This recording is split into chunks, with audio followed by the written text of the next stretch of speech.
Ukrainian officials have tried to tamp down Washington's assessment that an invasion could be imminent.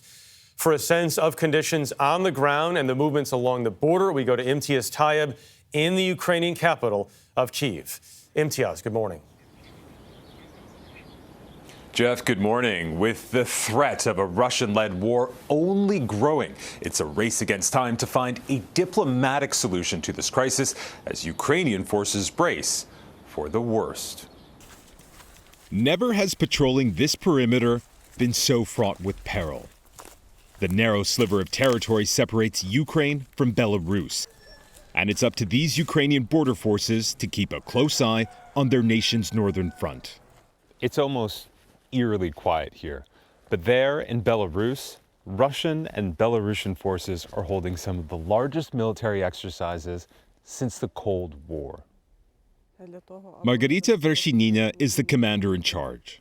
There are so many Russian troops. They have so many weapons. Will you be able to defend yourselves? We are prepared for any threat, she says.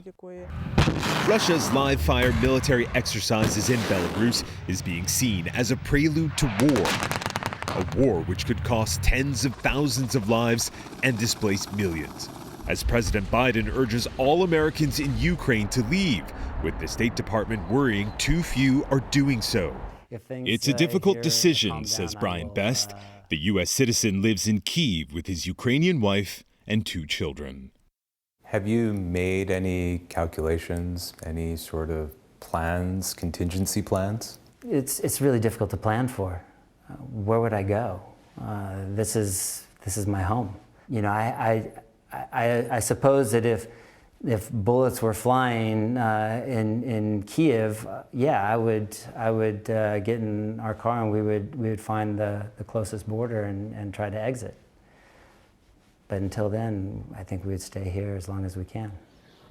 Now, Russia adamantly denies it has any plans to invade Ukraine, accusing the West of spreading lies, as U.S. intelligence officials warn Russian military leaders have been told to be prepared to strike by as early as next week. Michelle. Imtiaz, thank you.